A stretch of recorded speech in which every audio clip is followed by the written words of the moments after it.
المساکین والصلاة والسلام علی سید الانبیاء والمرسلین اما بعد فاعوذ باللہ من الشیطان الرجیم بسم اللہ الرحمن الرحیم انا انزلناہ فی لیلۃ القدر وما ادراک ما لیلۃ القدر لیلۃ القدر خیر من الف شہر تنزل الملائکۃ والروح فیہا بإذن ربہم من کل امر سلام ہی حتی مطلع الفجر۔ صدق اللہ و صدق رسولہ النبی الکریم الامین۔ الصلاۃ والسلام علیک یا سیدی یا رسول اللہ وعلی آلک و اصحابک یا سیدی یا حبیب اللہ۔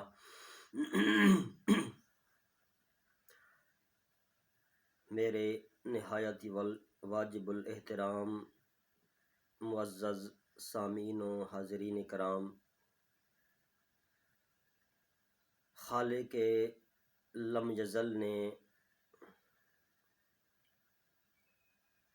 امت محمدیہ علی صاحب الصلاۃ والسلام پر بڑا احسان فرمایا ہے کہ ہم کو رمضان شریف کا پاکیزہ، مقدس اور رحمتوں والا مہینہ عطا فرمایا ہے، اور اس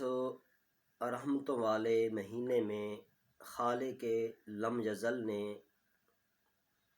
ہم کو ایک ایسی رات عطا فرمائی ہے جس کی عبادت ہزار مہینے کی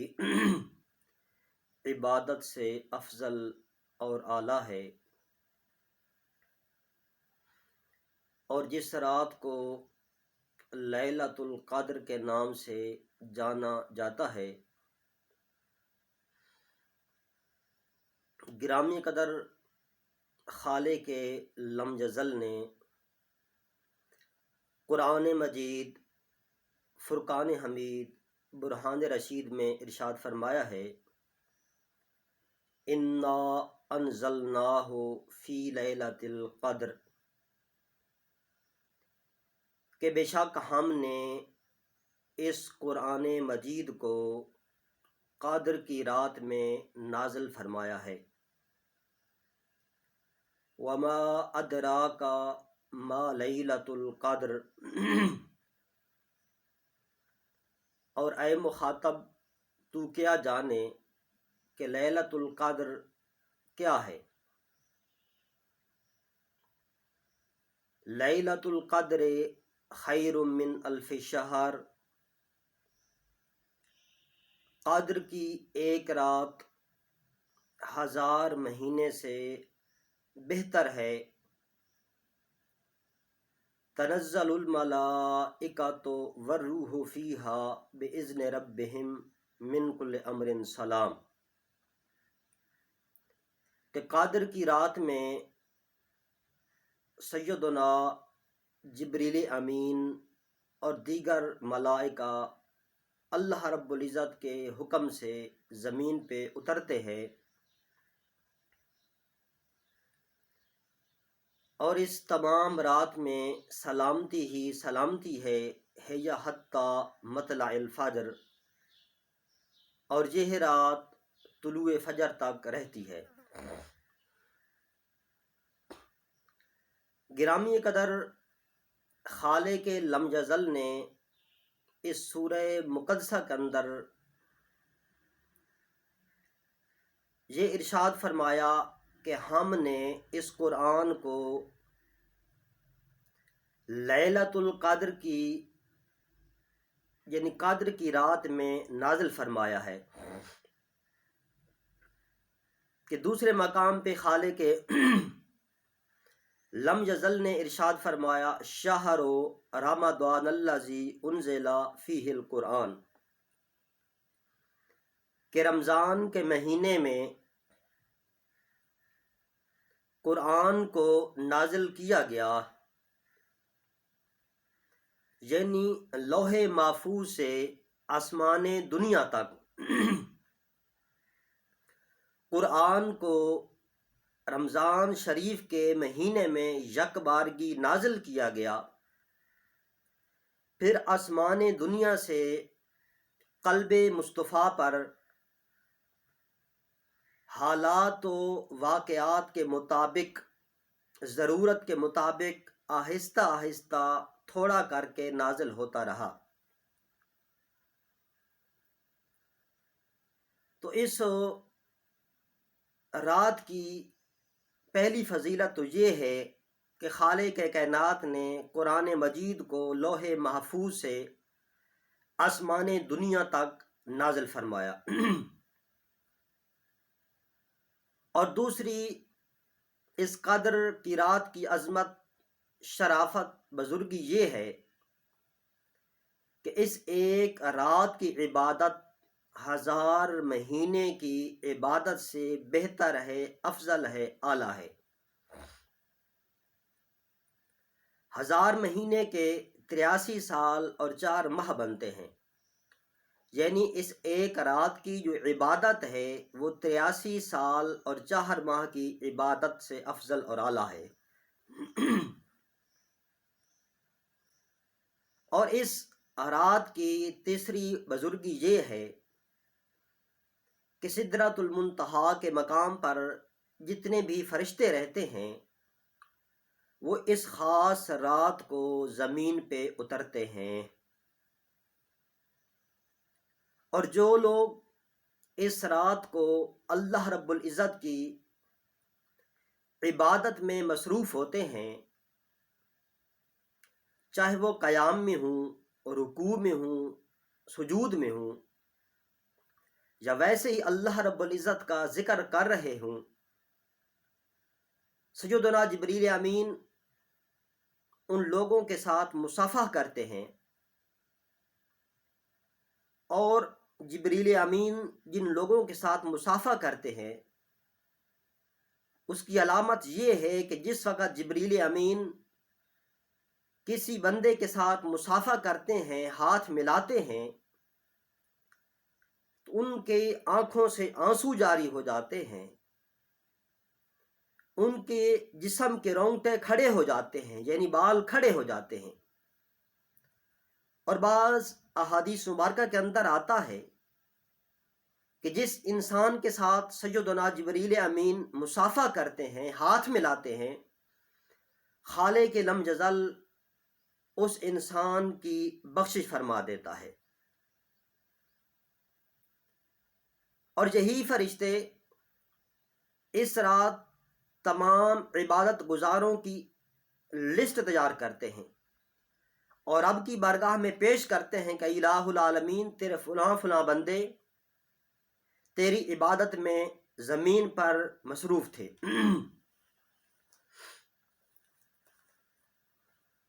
اور اس کی 5ویں خوبی یہ ہے، عظمت اور شرافت یہ ہے کہ اس رات کے اندر سلامتی ہی سلامتی ہے، اور یہ رات طلوع فجر تک رہتی ہے۔ گرامی قدر اس سورہ مقدسہ کے اندر خالق لم یزل نے قادر کے الفاظ استعمال فرمائے ہیں، اور قادر کا معنی اور مفہوم کیا ہے؟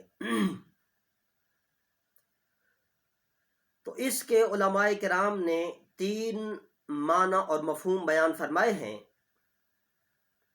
قادر کا پہلا معنی تقدیر اور حکم کے معنی میں ہے کہ ایک رمضان شریف سے لے کر دوسرے رمضان شریف تک وہ فرشتے جن کو خالق کائنات نے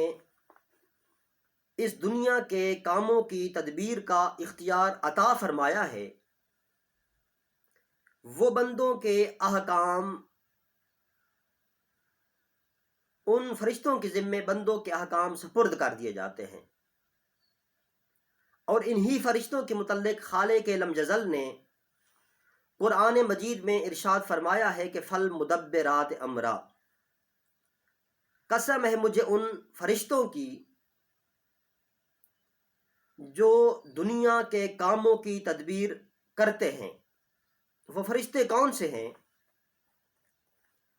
سیدنا جبریل امین، میکائیل، اسرافیل اور عزرائیل علیہم الصلاۃ والسلام، کہ خالق کائنات ایک رمضان سے دوسرے رمضان شریف تک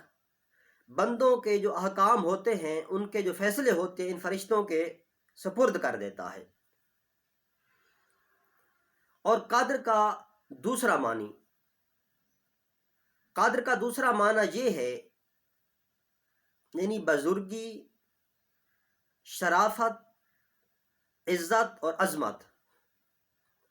کہ خالق کائنات نے اس رات کو بے شمار عزتیں، عظمتیں اور شانیں عطا فرمائی ہیں، کہ اس رات کے اندر آسمان دنیا تک قرآن مجید کو نازل کیا گیا۔ اس رات میں سید الملائکہ جبریل امین اور دیگر فرشتے نازل ہوتے ہیں، اور اس رات میں سلامتی ہی سلامتی ہے۔ اور اس قدر کا تیسرا معنی تنگی، یعنی اس رات میں زمین پر اتنے فرشتے اترتے ہیں کہ زمین تنگ پڑ جاتی ہے۔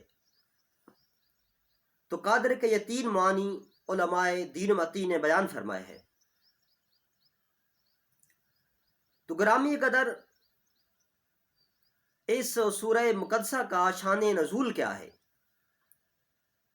کیونکہ جو بھی قرآن مجید کی آیت یا سورت نازل ہوتی ہے، اس کے پیچھے کوئی نہ کوئی واقعات، حالات موجود ہوتے ہیں۔ اس آیت کا اور یا سورت کا کوئی نہ کوئی شان نزول ہوتا ہے۔ اس سورہ مقدسہ کا شان نزول کیا ہے؟ ایک مرتبہ ہمارے آقا و مولا جناب محمد مصطفیٰ احمد مجتبیٰ صلی اللہ علیہ وآلہ وسلم تشریف فرما ہے کہ آپ کے قلب اطہر پہ یہ خیال گزرا کہ مجھ سے پہلے امتیں جو گزر گئی ہیں، ان کی عمریں کافی لمبی ہوا کرتی تھیں، اور میری امت کی عمر جو ہے انتہائی کم ہے، ان کے مقابلے میں تھوڑی ہے۔ تو مصطفیٰ کریم کے قلب اطہر پہ یہ خیال گزرا کہ پہلی امتیں میری امت سے ثواب کے لحاظ سے، مرتبہ کے لحاظ سے سبقت لے جائیں گی۔ تو خالق کائنات نے فوراً قرآن نازل فرما دیا، پیارے پریشان نہ ہو، میں رب تیری امت کو ایک ایسی رات عطا فرماؤں گا خیر من الف شہر، جس کی عبادت 1000 مہینے کی عبادت سے بہتر ہے۔ اس سورہ مقدسہ کا دوسرا شان نزول کہ مصطفیٰ کریم علیہ الصلاۃ والتسلیم کے سامنے بنی اسرائیل کے ایک عبادت گزار کا ذکر کیا گیا کہ اس نے 1000 مہینے تک کفار کے ساتھ جہاد کیا۔ تو قلب مصطفیٰ پہ یہ پریشانی لاحق ہوئی، یہ تنگی لاحق ہوئی کہ میری امت کی جو عمریں ہیں پہلی امتوں کے مقابلے میں انتہائی کم ہیں، تو پہلی امتیں میری امت سے اجر و ثواب کے لحاظ سے، مرتبہ کے لحاظ سے سبقت لے جائیں گی۔ تو خالق کائنات نے فوراً قرآن نازل فرما دیا، لیلۃ القدر خیر من الف شہر۔ اور اس سورہ مقدسہ کا تیسرا شان نزول یہ ہے کہ مصطفیٰ کریم نے بنی اسرائیل میں سے ایک عابد کا ذکر کیا جس نے 1000 مہینہ ہر رات کو قیام کیا، اللہ کو راضی کیا، اور دن کے وقت کفار کے ساتھ جہاد کیا، روزہ رکھا، اور کفار کے ساتھ جہاد کرتے ہوئے اسے جو مال غنیمت حاصل ہوتا وہ اس مال غنیمت کو غرباء میں، فقراء میں اور مساکین میں تقسیم فرما دیتا۔ تو مصطفیٰ کریم کے قلب اطہر پہ یہ خیال گزرا کہ پہلی امتیں میری امت سے اجر و ثواب کے لحاظ سے، مرتبہ کے لحاظ سے، بزرگی کے لحاظ سے سبقت لے جائیں گی۔ تو خالق کائنات نے سورہ قدر کو نازل فرما دیا، اور اس سورہ مقدسہ کا چوتھا شان نزول یہ ہے، ہمارے آقا و مولا جناب محمد مصطفیٰ احمد مجتبیٰ علیہ الصلوۃ والسلام نے اللہ کے پاک پیغمبر سیدنا یعقوب، زکریا، شمعون، یوشع بن نون اور حضرت سیدنا حزقیل علیہ الصلوۃ والسلام کا ذکر خیر فرمایا کہ انہوں نے 83 سال اللہ رب العزت کی اس طرح عبادت کی کہ 1 سیکنڈ کے لیے بھی اللہ رب العزت کی یاد سے غافل نہ ہوئے۔ تو قلب مصطفیٰ پہ یہی بات گزری کہ میری امت کی عمریں بہت کم ہیں، وہ اتنا ثواب کس طرح حاصل کر سکیں گی؟ تو خالق کائنات نے سورہ قدر کو نازل فرما دیا۔ پیارے پریشان نہ ہو، میں رب بڑا کریم ہوں، تو میرا محبوب ہے، تو تمام انبیاء سے افضل ہے، اور تیری امت باقی تمام امتوں سے افضل ہے، بہتر ہے۔ میں تیری امت کو ایک ایسی رات عطا فرماؤں گا کہ جو تیرا امتی اس رات میں رب کو راضی کرے گا، میں رب کی عبادت کرے گا، میں اس کو 1000 مہینے کی عبادت کا ثواب عطا فرماؤں گا۔ تو گرامی قدر، اس رات کے بڑے اور بے شمار فضائل ہیں۔ مصطفیٰ کریم علی نبینا و علیہ الصلوۃ والتسلیم کا ارشاد گرامی ہے کہ آپ نے فرمایا کہ جس انسان نے قدر کی رات میں 1 مرتبہ لا الہ الا اللہ پڑھ لیا تو خالق کائنات اس کے گناہ بخش دے گا، اور جس نے 2 مرتبہ کہا خالق لم یزل اس بندے کی نجات فرما دے گا، اور جس نے 3 مرتبہ لا الہ الا اللہ کہا تو خالق لم یزل اس کو جنت عطا فرما دے گا۔ جس وقت مصطفیٰ کریم نے یہ بات ارشاد فرمائی، اور اس حدیث کے جو راوی ہے